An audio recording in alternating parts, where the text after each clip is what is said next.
मीरा क्या हुआ? तुम कुछ बोल क्यों नहीं पा रही हो? ये कुछ बोल क्यों नहीं पा रही है? इनके गले में शायद कुछ तकलीफ है। जरूर इनके खाने में कुछ ऐसा आ गया है जिसकी वजह से। नहीं महाराज, नहीं। मीरा ने तो केवल कृष्ण भगवान का भोग खाया था, इसके अलावा वो कुछ नहीं खाती।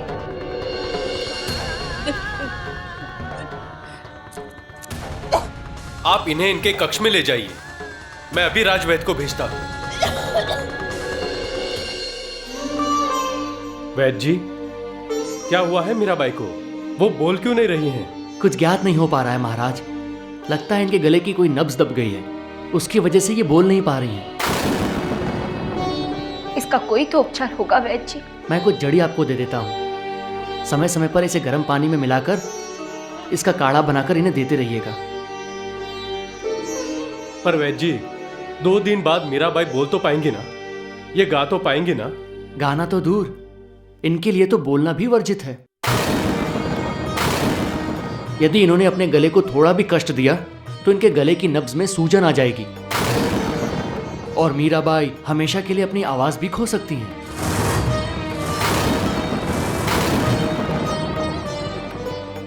क्या मीराबाई गा नहीं पाएंगी?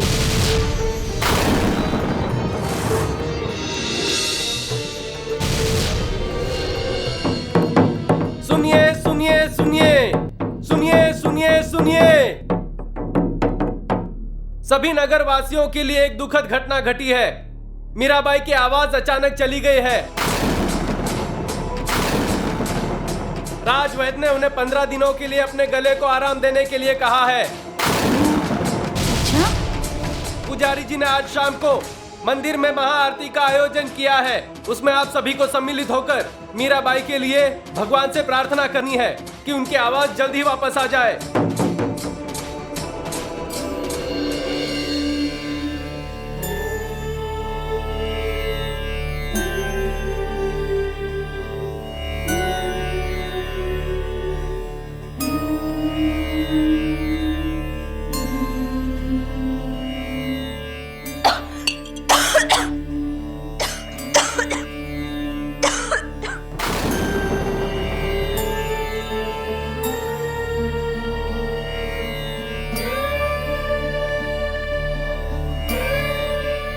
मैं रो क्यों रही हूँ?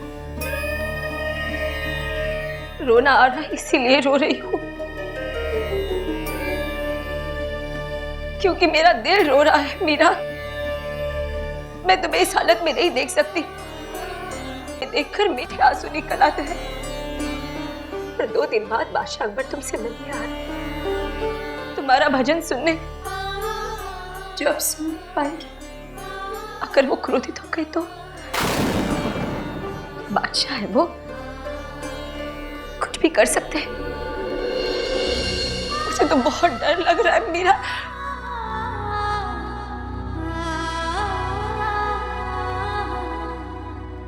ऐसा तुम्हें लगता है मीरा कि अगर उन्होंने ऐसा किया है तो हल भी वही ढूंढेंगे, हमें फिक्र करने की कोई जरूरत नहीं। अब मैं क्या पागल हूं जो मुझे तुम्हारी इतनी फिक्र हो रही है? क्या तुमने हाँ कहा?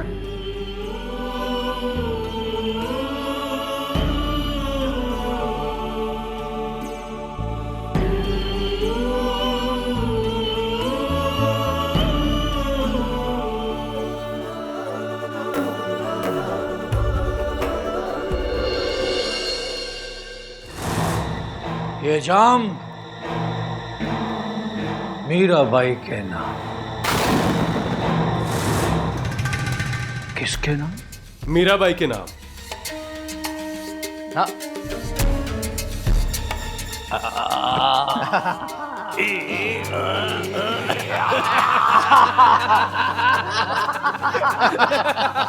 वाह मंत्री जी वाह, आखिर तुम्हारी योजना कामयाब हो ही गई।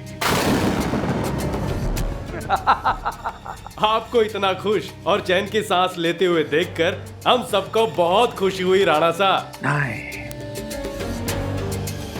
अभी नहीं, चैन की सांस तो मैं तब लूंगा जब मुझे पता चलेगा कि अकबर ने यह खबर सुनकर क्रोधित होकर मीराबाई के साथ क्या किया।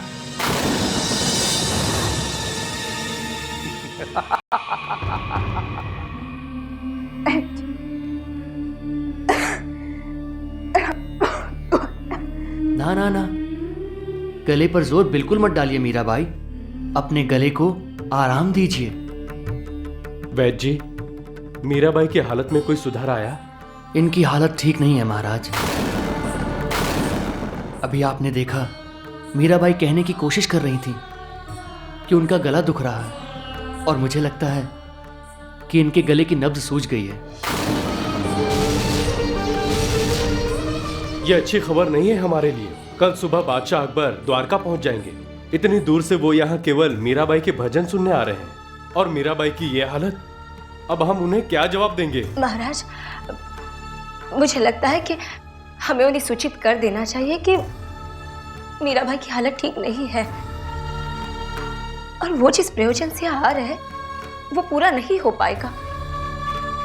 ये सुनकर हो सकता है कि वो अपनी यात्रा स्थगित करके वापस लौट जाए, और हमें उनके सामने लज्जित नहीं होना पड़ेगा। नहीं ललिता, हमें कोई ऐसा काम नहीं करना चाहिए जिससे हमें उनके सामने लज्जित होना पड़े। और रही बात सूचित करने की, तो हम ऐसा नहीं करेंगे। माना कि हैसियत में हम उनसे नीचे हैं, और इससे हमारी द्वारका नगरी की शान पर फर्क पड़ेगा।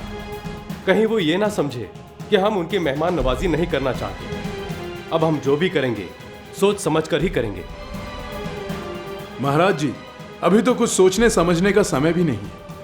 उन्हें आ जाने दीजिए, फिर देखते हैं क्या होता है। भगवान सब ठीक कर देंगे। जय श्री कृष्ण।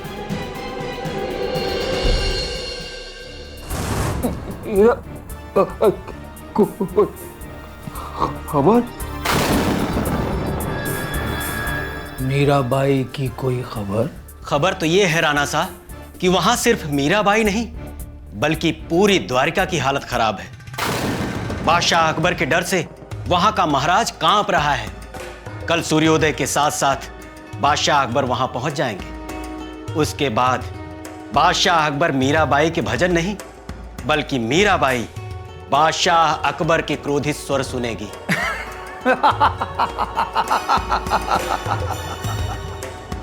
बस उसके बाद ये भी सुनने को मिल जाए कि अकबर मीराबाई को अपने साथ बंदी बना कर ले गया, तो हमारा जीवन सुकून से बीते।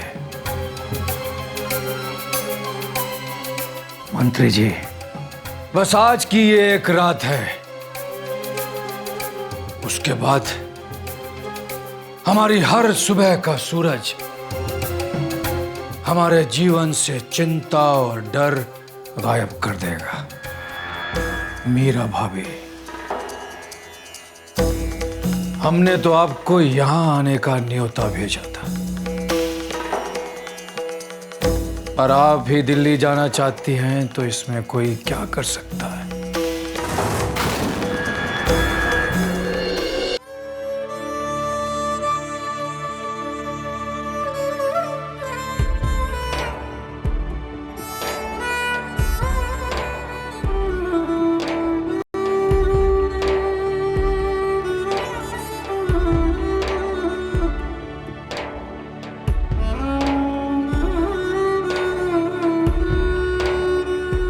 कुछ नहीं, माँ।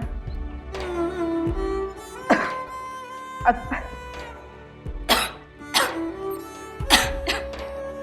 हाँ मीरा, मैं बादशाह अकबर को लेकर चिंतित तो हूँ। पता नहीं जब वो कल आएंगे तो क्या होगा। हम उन्हें कैसे समझाएंगे कि जो कुछ भी हुआ है वो सब दुर्भाग्यवश हुआ है, उसमें किसी का कोई दोष नहीं है। उधर महाराज भी द्वारका नगरी की शान बनाए रखना चाहते हैं, हमारी उनके प्रति भी तो कोई जिम्मेदारी बनती।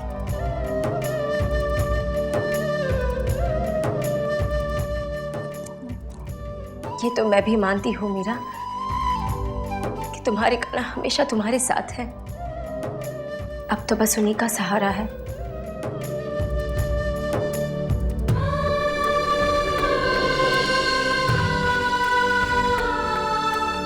क्या हुआ?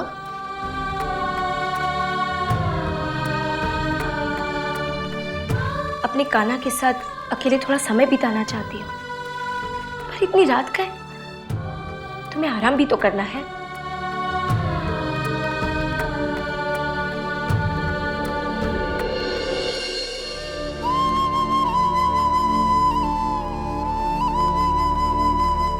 मीरा, तुम्हारी तबीयत ठीक नहीं है और ऐसे में तुम्हें अकेला छोड़ने का मन नहीं कर रहा। देखो, रात बहुत हो चुकी है, अपना ध्यान रखना।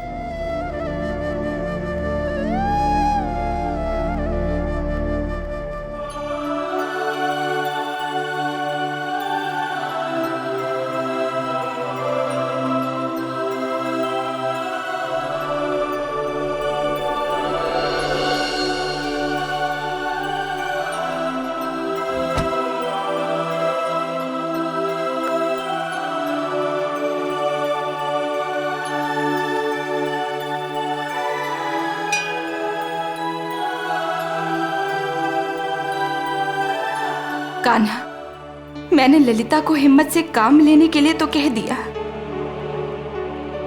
पर कल क्या होगा ये तो मैं भी नहीं जानती, सिर्फ तुम जानते हो कान्हा। मैं सिर्फ इतना कहना चाहती हूँ कि ये लोग मेरे भरोसे बादशाह अकबर की मेहमान नवाजी कर रहे हैं और मैं नहीं चाहती कि मेरी वजह से इन्हें बादशाह अकबर के सामने लज्जित होना पड़े या उनके क्रोध का सामना करना पड़े।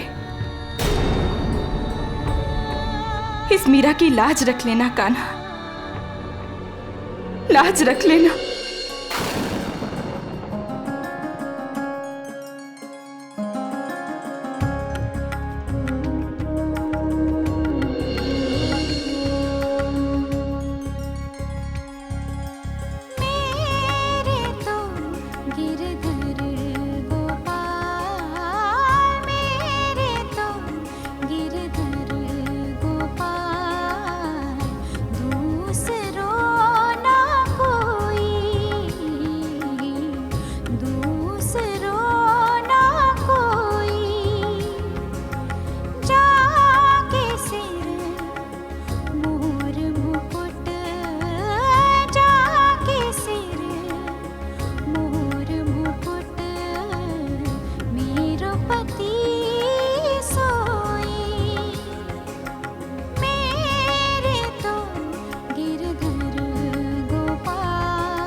प्रणाम बादशाह। दिल्ली के शहंशाह आलम बादशाह अकबर का द्वारका में स्वागत है।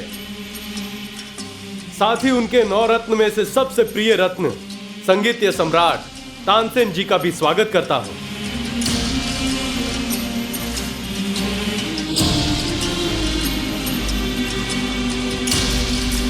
बादशाह अकबर,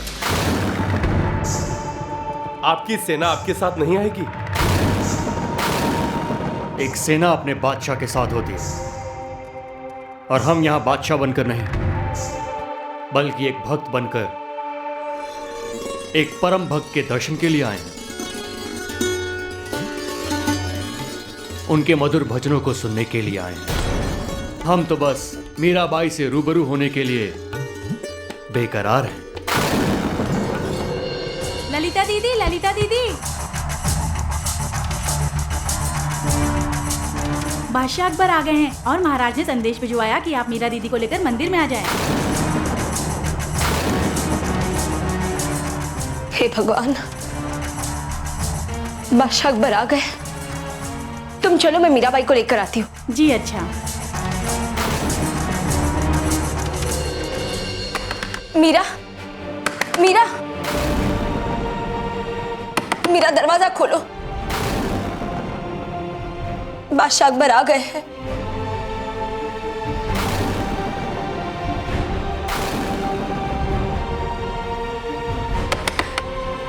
मीरा, कल रात से तुम यही हो। बादशाह अकबर, आसन ग्रहण कीजिए। तानसेन जी, आप भी आसन ग्रहण कीजिए। अब तो हमें मीराबाई से मिलवा दीजिए। हमारी आंखें उन्हीं को तलाश रही हैं।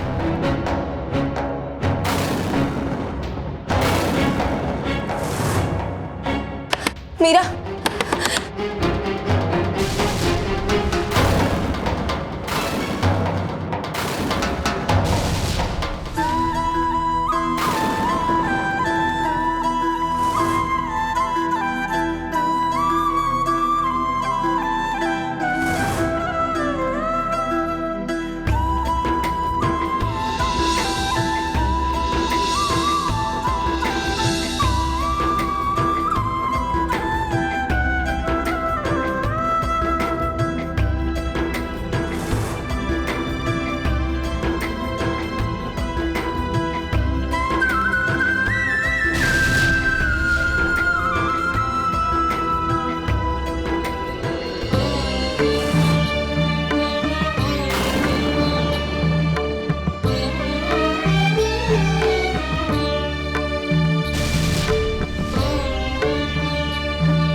भाई वाह, सुभान अल्लाह। जैसा सोचा था वैसा ही पाया। आपके चेहरे का नूर बता रहा कि आपके अलावा मीराबाई और कोई नहीं हो सकता। आपसे मिलना हमारी खुशकिस्मती है। नहीं बादशाह अकबर।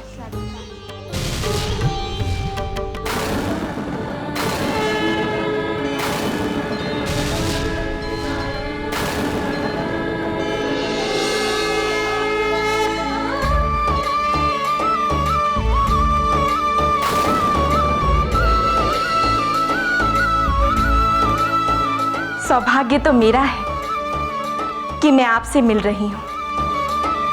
आपने कहा कि आप मेरे विचारों से, मेरी भक्ति से और मेरे भजनों से बहुत प्रभावित हुए हैं। ये तो आपका बड़प्पन है। मैं मीराबाई द्वारका नगरी में आपका स्वागत करती हूँ।